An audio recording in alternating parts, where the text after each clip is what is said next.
calculus. What we're going to be using for calculus is try to understand the relationship between two different variables. So let's look at an example to kind of motivate this topic. So here we have a relationship between advertising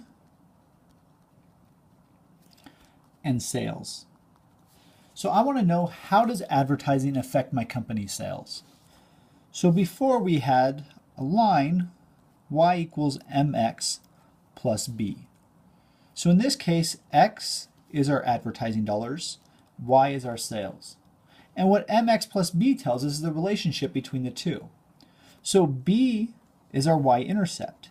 It tells us how much sales do we make when we don't advertise at all. M tells us our slope.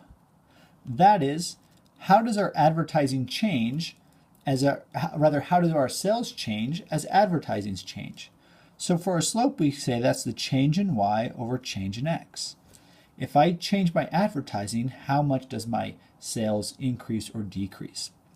And when we have y equals mx plus b, we have a solid line here, or rather a straight line, meaning that the amount we spend going from $0 to $1,000 in advertising is going to lead to a change of this much in sales.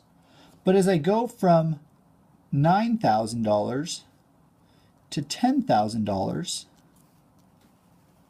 it's going to tell me that the effective change is exactly the same. Meaning it doesn't matter where on the curve I am, any change in advertising will lead to the exact same change in sales. Now that may not be as accurate as we hoped.